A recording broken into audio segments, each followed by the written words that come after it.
Selamat pagi mahasiswa sekalian, silakan Anda bergabung untuk membahas soal ujian akhir semester alat ukur dan pengukuran.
Baik, saya mulai aja. Di pertemuan terakhir saya sudah membahas tentang cara menggunakan alat ukur analog, ya. Jadi pergerakan jarum menentukan hasil pengukuran eh, hasil pengukuran yang didapatkan, ya.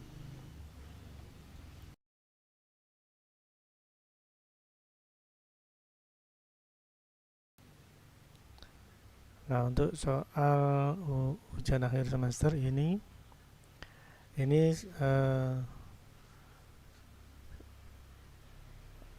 lebih ke alat ukur analog, ya.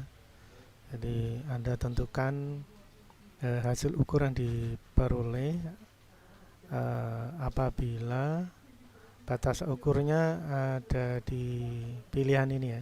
Ini bukan pilihan, tapi untuk soal A itu batas ukur 50, yang kedua batas ukur 250, dan yang ketiga batas ukur 1000 DC. Ini masing-masing dengan posisi jarum seperti ini hasil ukurnya berapa volt gitu ya. Jadi saat melakukan pengukuran ternyata jarum alat ukur berada pada posisi seperti yang terlihat pada gambar ini ya. Posisinya seperti ini. Nah, kalau batas ukur yang kita pilih 50, posisi seperti ini itu hasil ukurnya berapa volt. Kemudian kalau batas ukur yang B ya, batas ukur 250, ini hasil ukurnya berapa volt. Lalu kalau batas ukurnya 1000, batas ukurnya berapa volt. Jadi batas ukur berbeda itu hasil ukurnya juga berbeda.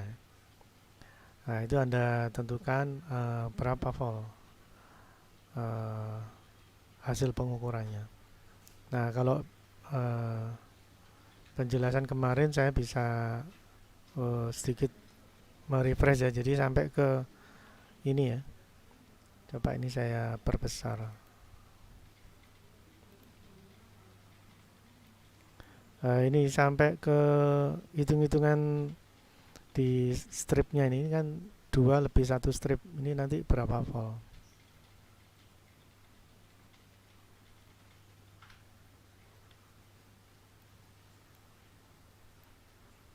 Nah ini ya. Jadi Anda hitung sampai ke tingkat ketelitian lebih dari misalkan ini batas ukur 50 ya. Nah, 50 ini kalau tambah 1 strip ini jadi berapa volt.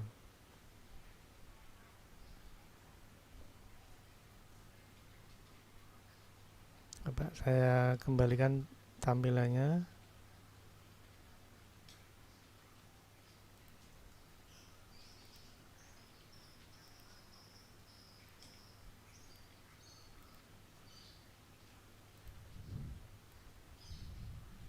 Nah ini ya. Yang A itu pengukuran tegangan.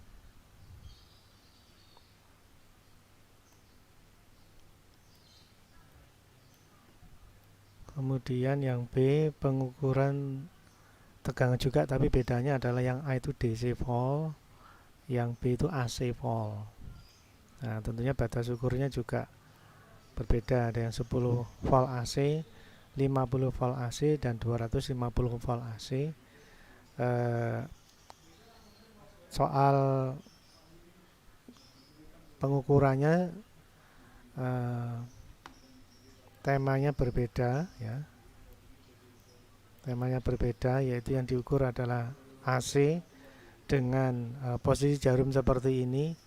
Nah, kalau batas ukur 10 volt AC, ini hasil ukurnya berapa volt. Dengan Anda perhatikan titik strip ya. Nah, ini kan ini misalkan batas 10 volt AC ya. Nah, ini 4 lebih 2 strip ini. Nah, 4 lebih 2 strip itu jadi berapa volt itu? Pengukurannya hasilnya berapa? Nah, saya sarankan Anda menggunakan rumus. Anda bisa cari di internet rumusnya dengan harapan bisa hasilnya lebih teliti gitu ya.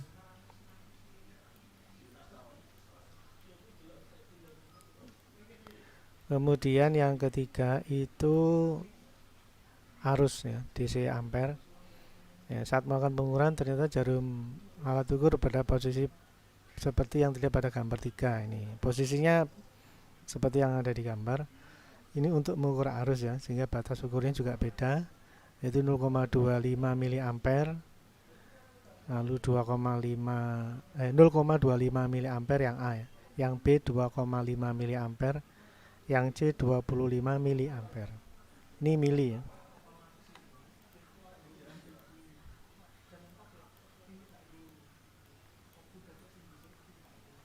Ya, ini miliampere. Dengan batas misalnya A itu 0,25 mA, jarum berhenti pada posisi seperti ini ya. Nah, ini berarti hasil ukurnya berapa miliampere. Nah, gitu. Dan Anda mesti mengukur mulai dari yang A, batas ukur 0,25 mA. Berikutnya adalah yang B 2,5 mA ya. yang A 0,25 mA, yang B 2,5 mA, yang C 25 mA. Anda hitung masing-masing batas ukur itu.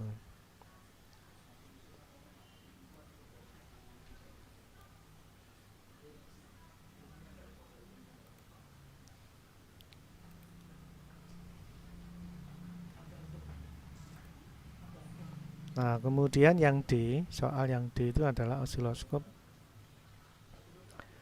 Ini saya pilih gambar yang sederhana supaya fokusnya lebih ke gambar ya. Jadi di sini tentukan besar tegangan AC bila volt per diff-nya adalah sebagai berikut. Jadi kemarin kita juga singgung tentang volt per diff. Nah, kalau volt per diff-nya 1 volt per diff ya.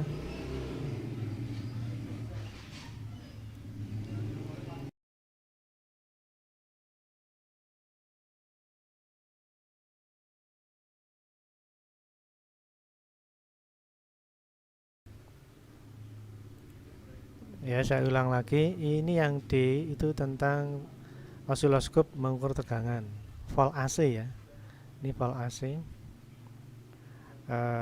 Besar tegangan AC ya, volt AC bila volt per diff-nya 1 volt per diff. Ini kan Anda hitung berapa kotak ini ya. Nah, kalau sudah Anda tentukan berdasarkan volt per diff-nya 1 volt per diff, maka ini berapa tegangan AC ya. Tegangan AC ya, jangan salah, tegangan AC dan tegangan DC.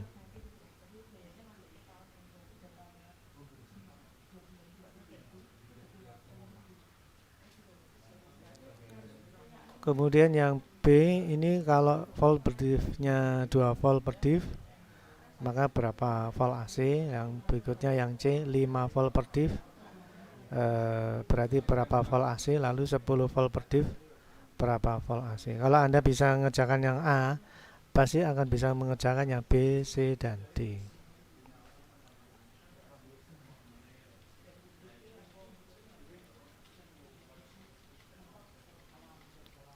Baik gitu ya.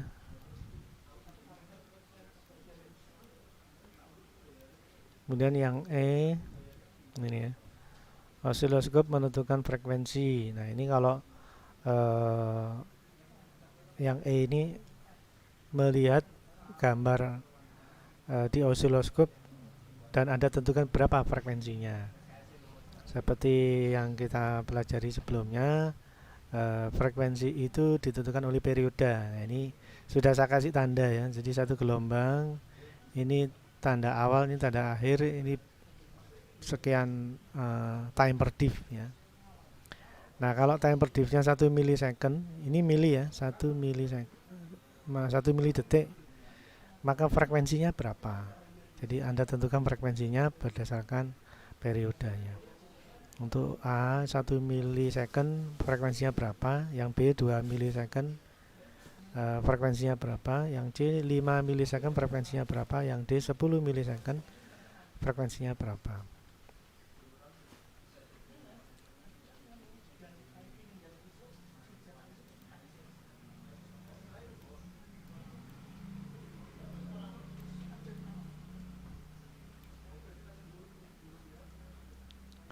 Ini ya, ini untuk pengerjaannya saya buat lebih mudah ya, karena agar kita juga belajar ya, jadi bisa berkelompok ya. Jadi cari jawaban di internet atau video pembelajaran yang sudah kita pelajari selama ini. Kemudian bisa dikerjakan berkelompok maksimal 2 mahasiswa, jangan lebih dari 2. Jadi maksimal mahasiswa sesuai cabang aja ya. Jadi nanti Anda belajar masing-masing cabang dan jawaban ditulis tangan untuk menghindari copy paste ya. Kirim hasil scan foto jawaban beserta nama anggota kelompok dalam format PDF. Kirim jawaban melalui email mail2unang@gmail.com. Ini email saya. Dalam pengerjaan 4 hari ini sebenarnya kita lebih dari 4 hari ya. Kalau nggak 1 minggu 2 minggu kayaknya. Ya paling enggak 1 minggu lah ya. agar saya segera bisa nginput nilai di si akad. Jadi kalau Anda cepat mengerjakan ya saya cepat ngisi nilai di si akad. Kalau Anda nggak selesai-selesai ya saya juga nggak bisa segera ngisi nilai di si akad ya. Jadi kalau Anda segera ngerjakan akan saya segera input nilai di si akad dan selesailah eh, tugas saya dan tugas Anda dalam semester ini untuk mata kuliah alat ukur dan pengukuran.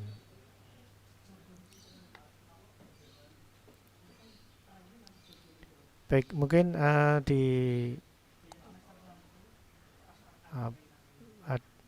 soal mungkin ada yang belum jelas, bisa Anda tanyakan lewat chat ya di YouTube. Mungkin ada yang ditanyakan.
Ada yang ditanyakan atau sudah jelas soal dan cara jawabnya?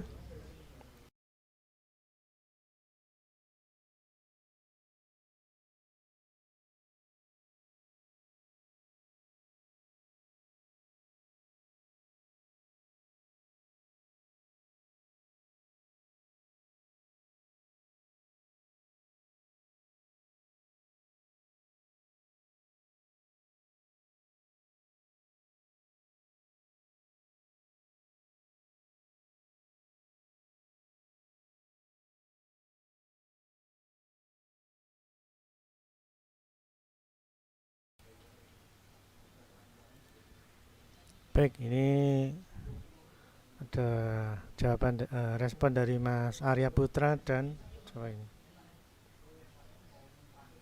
Pita ya. Cukup jelas ya.